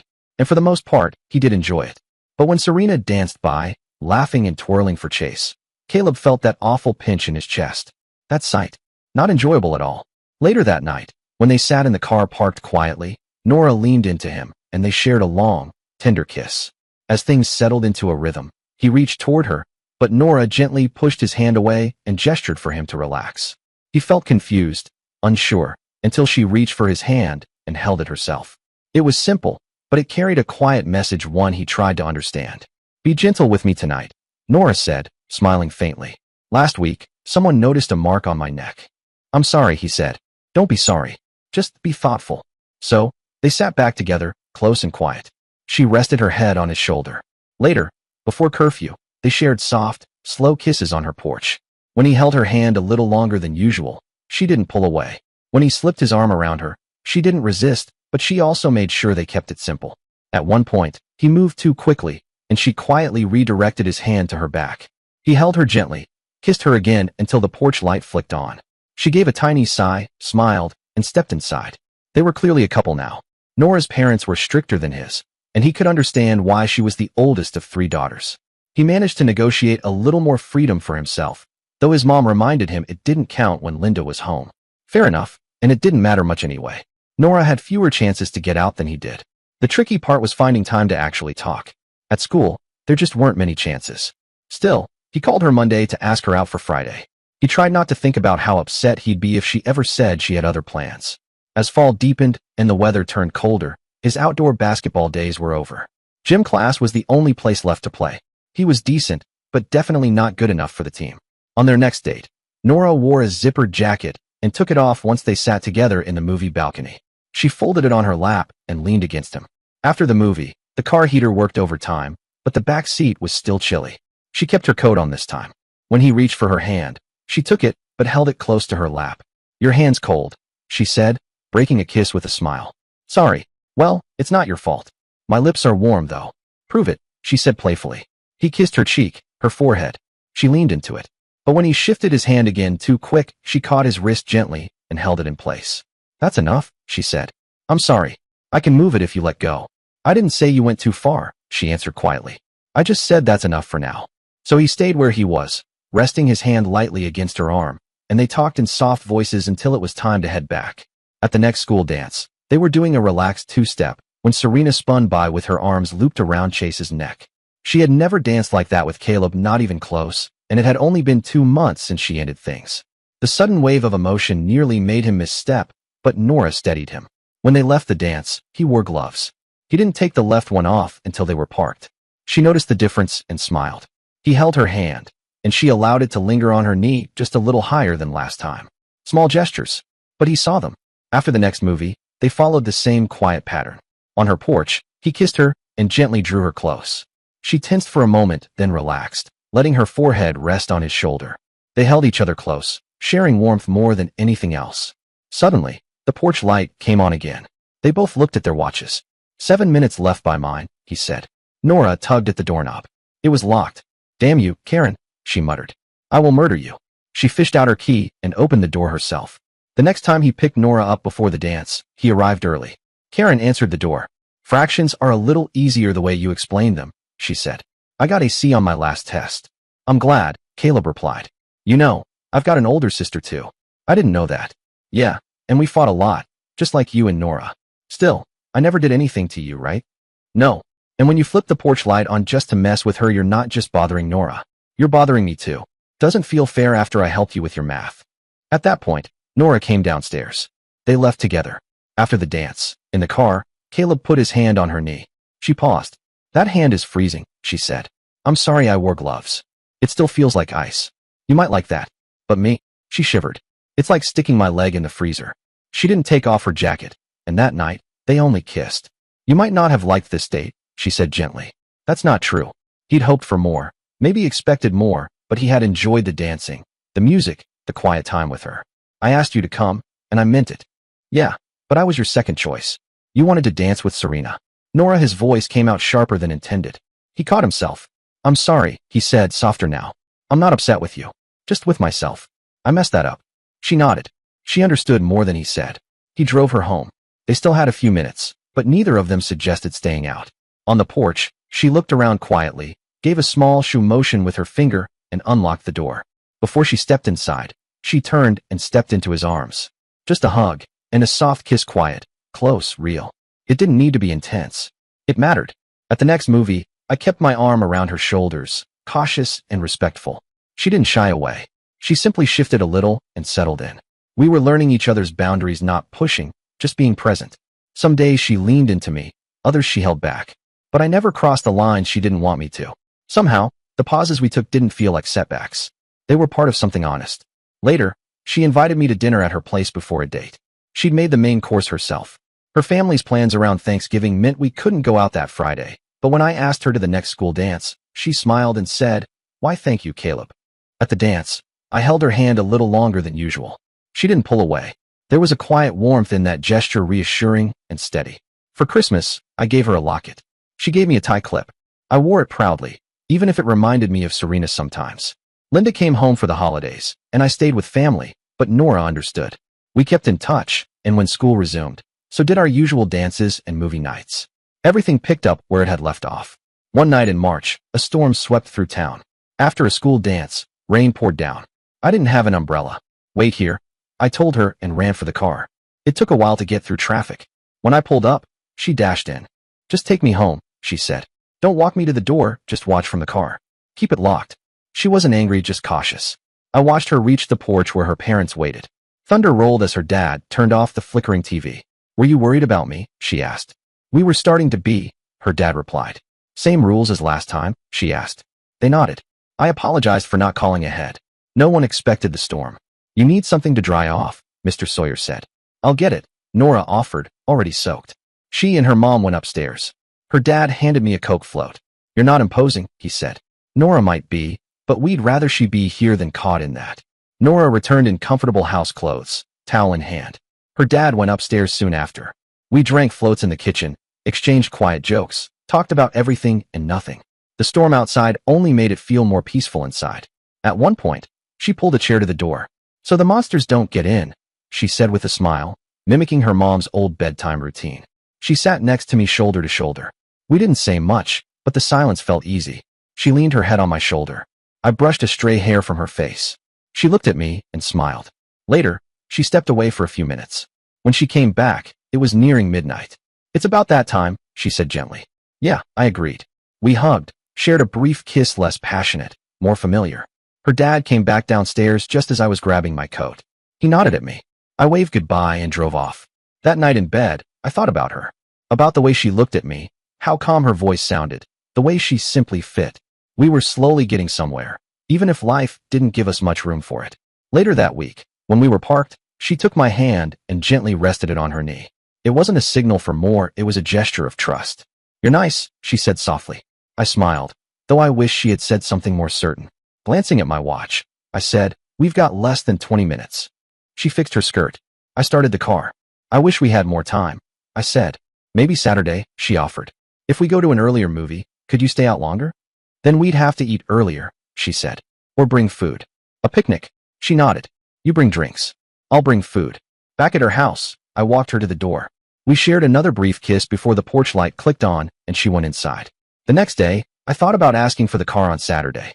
Before I could, Mom handed me an application for the A&P. They're hiring bag boys, she said. I don't want to work at A&P this summer. I replied. Going to be president instead. Dad said, snide. No, I said quietly. I just want to be myself.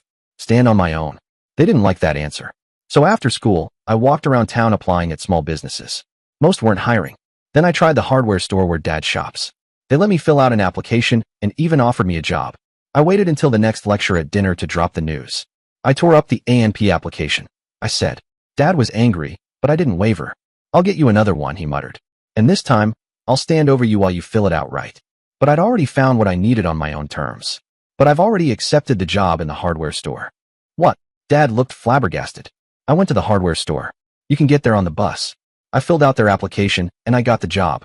So there. He pounded the table and got up. Son. A scream wouldn't have stopped him, but Dad's soft tone did. He looked back. This is a full-time job. Yeah, 39 hours a week. Weird hours, though. And you can't make me take the A&P job. So there. Nobody is trying to make you take the A&P job, Dad said. This job may be better. It may be worse, but it is your choice. We never wanted to go against your choice. Never. Try had ranted and raved not 2 weeks ago. You have to see the difference between the two choices we had discussed. Well, I don't, Caleb said. You originally told us where you did not want to work. Now you're telling us where you do want to work. You're not working is unacceptable. You're choosing your own workplace is responsible. If you had come in earlier with this job before your mother went to the trouble of getting the AP, we would have been even more impressed. So, Caleb sat down and finished his dinner. He had won, had declared his independence. That meant that Dad, and especially Mom, had lost. If Dad had lost, why was he smirking? At the next school dance, Nora asked Caleb about the picnic. He explained that he'd been arguing with his dad about something unrelated and hadn't had the chance to ask about borrowing the car. When he finally did, his dad agreed, just not for the upcoming Saturday, which turned out to be rainy anyway. The day they finally went out together, the weather was warm and sunny. A little muggy, but nice enough for an outing. Caleb wore jeans, a t-shirt, and sneakers. Nora showed up with a blouse, shorts, and sandals. She brought food. He brought root beer. They each brought a blanket and found a quiet, secluded spot surrounded by tall grass and woods. After a bit of relaxed conversation, they ate and laughed together. It felt peaceful. They talked more about their friendship, shared memories, and gently explored their feelings for each other.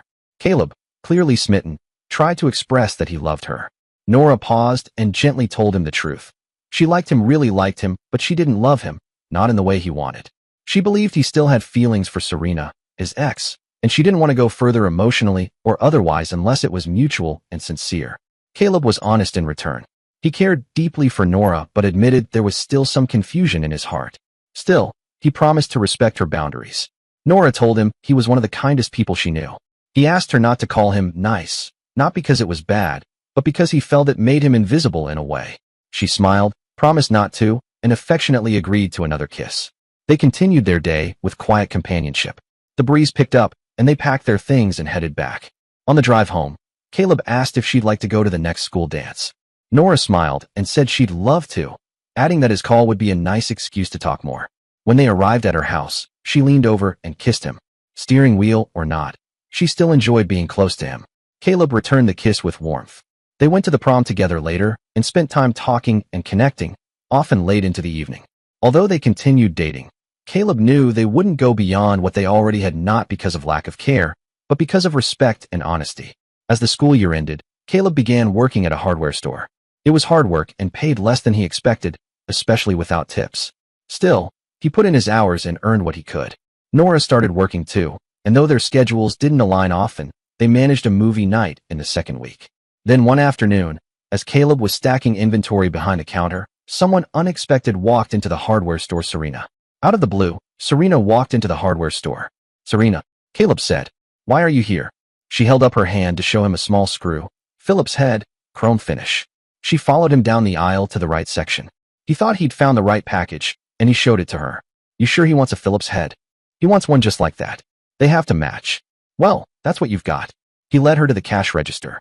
Mr. Davis was handling a customer, and he waited for them to finish. Then, with Mr. Davis watching closely but not saying anything, he rang up the package of screws for Serena. Look, this is a bad place to talk. May I call you? Sure. That was Saturday, and he was invited to the Sawyer for Sunday dinner the next day. He was off Monday, though, and he called then. Serena, he said when her mother had got her to the phone. This is Caleb Sutton. Hello, Caleb. Are you still mad at me? I wouldn't say I was ever mad at you, Serena said. She had put him through hell, but she wouldn't say that she had been mad. Well, maybe saying it would have helped. You know, You never told me that you thought that was our song. If I didn't, how do you know? You never told me, he said. You told plenty of other people when you were mad at me. So, I didn't mean to hurt you. Your dad told me that I had to dance with other girls. You were there. I danced with another girl. You dumped me. Well, I went looking for you when our song was playing, and you were enjoying yourself and Nora saw your arms. Look, we've both said how it looked to us. That is the worst time of more than a year going together. What I don't know is what you've been doing since. She told him, without quite mentioning Chase. He told her lots of what he'd been doing without quite mentioning Nora. She was impressed with his grades. He was getting antsy about the time when Serena said that her mom needed the phone. He got himself lunch, PBJ, since he was running late. He took the dinner that mom had packed and got to work on the bus with nearly half an hour to spare. Well, if Serena would speak to him, maybe she'd meet him. It couldn't be a date thing, but they could talk in the park somewhat between their houses. He called her Tuesday to ask her. She agreed to meet him at the entrance nearest her house. You work at the hardware store? Serena asked when they had both got there. Monday, Wednesday, and Friday from 12 to 9 o'clock. Saturdays, from 9 to 9 o'clock. You'd think that hardware stores wouldn't do much business weekdays when men are at work. You get an entirely different trade then.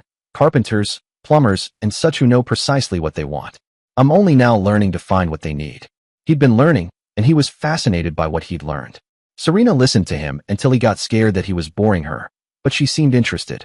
Maybe she was interested in him. They talked until Serena had to go back for lunch. They made an appointment. It wasn't really a date, for Thursday. He made some lunch for himself and cleaned up the kitchen, since the mess was what he'd done, and the bathroom, since that was his assigned chore besides his room. Getting himself off, he thought of Serena. She was much more exciting than the magazines he usually used. Somehow, although he'd seen almost none of her, she was as exciting as Nora. And he'd seen, once, and felt, several times, everything important on Nora. What would it be like to see Serena come the way he'd seen Nora come? Thursday morning, he felt a little guilty about what he'd thought about her. Serena, though, talked cheerfully and innocently to him. They talked about school subjects. Serena had taken one marking period of typing, and he wanted that for college. He thought he should take that senior year. It would make college themes much easier, and lots of kids did that. Serena, on the other hand, was thinking of taking the full year that the school taught. She'd had an A in typing, which made repeating it sound ridiculous. She explained, though, that the teacher thought it would be all right.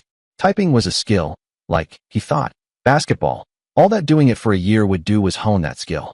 Neither had a clear vision of the future. That was more sensible of her than it was of him. She would be starting her junior year and hadn't even decided whether to try college. He was about to be a senior and would have to choose his college and his major. He was better in the sciences than in English or history, but he didn't really shine. In fact, the learning he did in the hardware store was more interesting than any of the classes he'd taken the previous year. He only said part of that to her. They made a date, maybe a date, for the next Tuesday. Then she left for lunch.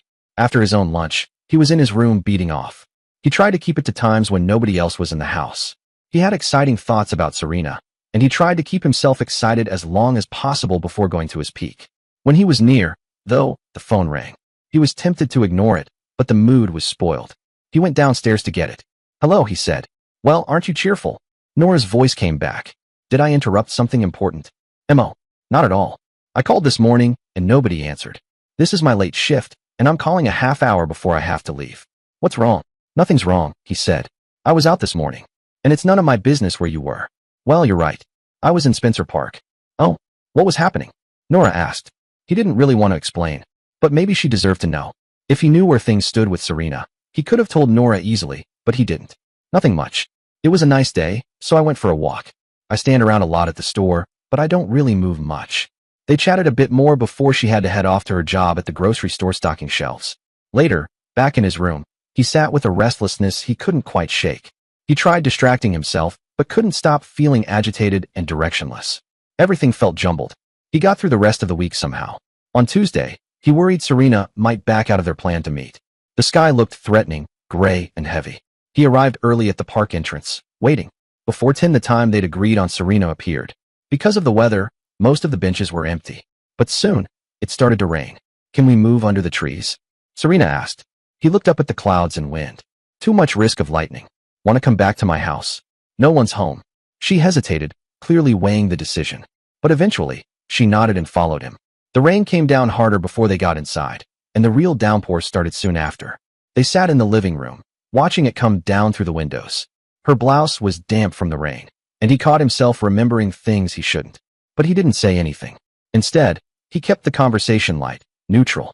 He'd planned on peanut butter and jelly for lunch and didn't think it was worth offering that, but he did split a Coke with her. When the rain lightened, she agreed to meet again Thursday and dashed home. She didn't call when she arrived, but he didn't hear sirens either, so he figured things were fine. Wednesday passed quietly. In the afternoon, while carpenters worked nearby, he focused on learning the ropes. He and Mr. Davis took turns on the front counter starting after 5, the other grabbing dinner. Later, homeowners and hobbyists came in. Sometimes, Mr. Davis left him on the register alone or trusted him to help someone with a simple request. By Thursday, he planned to arrive early, but Serena beat him to it. She stood up when he got close. "Sorry, am I late?" he asked. "I just wanted to be out early," she said. "Didn't feel like calling. Want to walk or sit?" She chose to walk. And though she didn't talk much, he didn't push her. There'd been a time when walking hand in hand came naturally, but those days were gone. His fault, probably. "Want to head back?" he asked as they neared the park entrance he'd used. She didn't respond, but she didn't turn around either. "What I really want is another Coke. Do you still have one at your place?" "Sure. Want to come over to get it?" He suddenly remembered the mess he hadn't cleaned. He usually only tidied a few rooms on his days off. But she didn't say anything when he moved newspapers off the couch. "Want to sit here?" he asked. "I broke up with Chase yesterday," Serena said. It should have sounded like good news, but she didn't say it like it was. That's tough for you, I mean. "So, you're not seeing anyone now?" "No," she said softly. "Does that mean we can start over?" She didn't say anything, but the look she gave him was soft, thoughtful. He stepped a little closer. When he leaned in gently, she didn't pull away. The quiet between them shifted, and she leaned back in. It was cautious at first, tentative, but slowly, it felt like something mending. Something real. "I've wanted to do that for a long time," I said. "Since we broke up, since I saw you dancing with Chase when you wouldn't dance with me. Even before that, really." She didn't say anything, but her smile said enough. We talked, laughed. Then we sat on the sofa, the same one we'd spent hours on, just being together back then. The space between us shrank. She leaned into me. I held her hand gently, brushing my thumb along her knuckles. I felt close to her in a way I hadn't in a long time. After a while, she stood and said, "Give me a minute." I nodded, thinking maybe she was leaving. But she didn't. She came back, more composed, calm. We sat again, quiet for a moment, just holding hands. She rested her head against my shoulder. That was all. No rush. No expectations. Eventually, she looked at her watch and said, "I have to get back." "I'll walk you," I offered. "Through the park?" "Yeah." We got dressed quietly. Casual. Like we used to. Not much was said, but there wasn't a need. Before leaving, I asked, "One last kiss?" She nodded. This one was soft and warm. Familiar. She held my hand as we walked through the park. There were no more words about the past, just steps forward, side by side. "I don't want to leave you," I said. "Tuesday." "Sure. Here, or at your house?" "My house," I said. "If you can get away early, I don't want you waiting out here." She smiled. "Okay." Then I said it. Honestly, "Serena, I love you." Her kiss lingered, this time longer than I expected. I stood there watching her walk down the sidewalk and let myself breathe again only after she disappeared. That weekend felt different. I spent Friday scrubbing the house. On Saturday, I called around until I found a record store in Chicago that still had "Honey Be," a song that reminded me of her. I made a plan to go there Monday. Sunday, I cleaned again. Then I called Nora. "Long time no see," she answered. "Yeah," I said. "Last Saturday, I was working when Serena Jennings walked in." There was a pause. "I'm listening. We've talked since then. In the park mostly. Are you two back together?" "I don't think so," I said honestly. "We're friends again. Nothing official yet." "I always knew I had you on loan," she said. "That's not true. Remember what you told me at the picnic?" "I remember. Were you in love with her?" "In some ways, maybe I was. Maybe I still am." There was silence. Then she said, "It was fun while it lasted." "I'm not trying to hurt you," I said gently. "You deserve honesty. You've always been a nice guy, Caleb." Then she hung up. Monday, I drove to Chicago, got the record, made it back early, cleaned a bit more, and waited. Serena rang the bell earlier than I expected. "Too early?" she asked. "No," I said, smiling. "You're dressed up. You like." "I like." She came in, and our hug turned quiet. Meaningful. We talked on the sofa. Music. School. Family. Her hand found mine a few times. And that was enough. After a while, she relaxed into the couch, and he offered her lunch. "I told Mom Camille was giving me lunch," she said. "Well, Camille's not here. Want me to cook? Want me to make it?" she asked. He chuckled. "You know what? That might be best. I'll just show you where things are. And what your mom would miss," she added with a smile. She made grilled cheese. He grabbed the sodas. It was simple, but something about it felt special. You know, Serena said after a bite, you gave me my first real kiss. At Bianca's birthday party. You remember? He smiled. I remember you. Our first dance. First kiss. The talk we had. That was my first real kiss, she said. Mom and Dad don't count. He nodded. I even remember our second dance. There was a flicker in her eyes like she remembered too, maybe along with the moment she'd seen him dancing with someone else. I called Nora Sunday, he said gently. And I told her, being her boyfriend doesn't feel right anymore. You dumped her? Serena asked. I hope not. She's a good person, but I told her I'm not dating anyone else. And I'm not calling myself your boyfriend either, not yet. I just know I'm not hers. Serena nodded, eyes calm. No fireworks. Just understanding. That's what we are. Two loners, but friends, he said with a grin. Want more Coke? He asked, holding up the bottle. Don't open another one, Serena replied, shaking her head. I'd better clean up. Mom would never believe I used the fry pan, he said, glancing at the kitchen. I'll do it, Serena offered. You can dry. I might not be able to cook, but I can wash dishes. He chuckled, pulling her into a quick, warm hug. Her presence felt comforting, like a familiar melody. You know, I feel kind of odd like this, Serena said, stepping back with a shy smile. You're great, and you look amazing, he said, his voice sincere. I like seeing you so relaxed. Serena adjusted her posture, her blouse shifting slightly as she laughed. This wasn't the time for lingering, though. It was time for washing dishes. They worked side by side, scrubbing and drying until the kitchen gleamed. Serena was as tidy as she was kind, and he wanted to match her effort.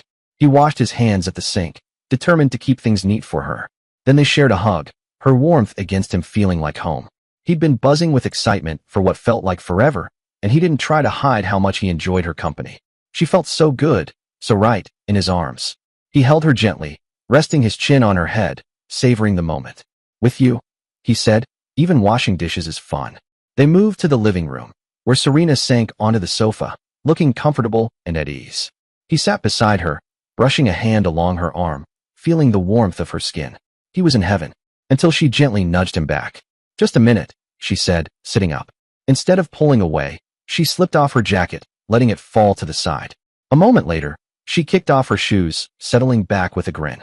She leaned back, and he knelt beside her, resting his forehead against hers for a moment before brushing a hand along her arm again. She reached out, her fingers grazing his shoulder.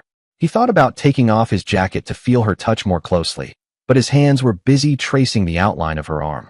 She seemed to relax under his touch, and he felt a surge of joy knowing she was comfortable with him. Oh, Serena, he said softly. You're amazing. He could feel her warmth, her ease, her trust in him.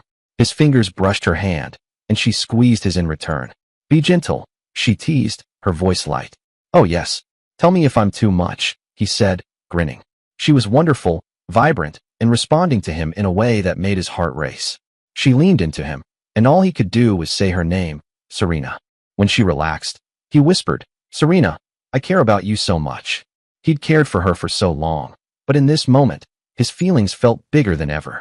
I care about you too, she said, and her words made his heart leap. He had to hug her, had to hold her close. Close your eyes, he said, brushing a kiss on her forehead. He hugged her tighter, feeling her relax against him. When her breathing steadied, he pressed another gentle kiss to her forehead. She hugged him back, her arms wrapping around him with a warmth that matched his own. The way she returned his affection, the way she leaned into him, made his heart soar. I love you, Caleb, she said, sitting up, her eyes bright. She cared for him, and he cared for her. He wanted to be close to her, wanted it so badly it ached. Was it possible she felt the same?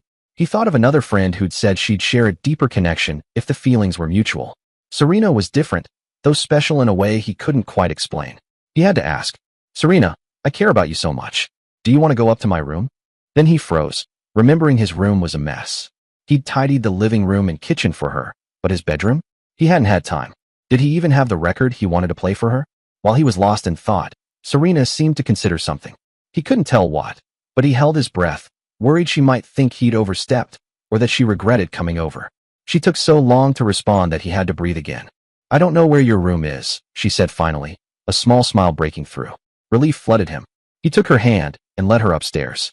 She didn't pull back or hesitate, even when they reached his chaotic room.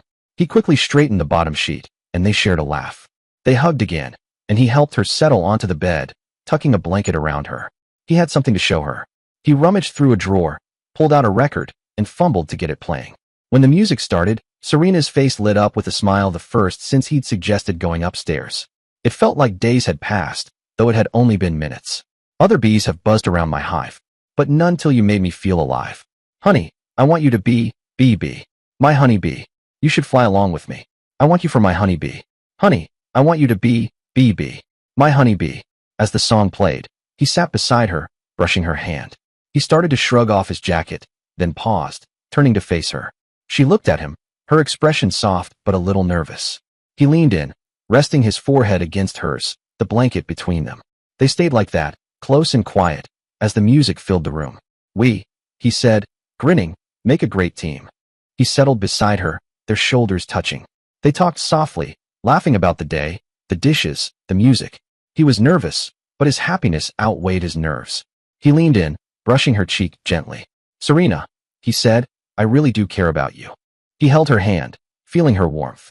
My honeybee must never roam. Stay here by your honey's honeycomb. The record played. Serena smiled, her eyes bright. She didn't pull away, but he could tell she was still a little unsure. He didn't push, just held her hand, letting the moment stretch.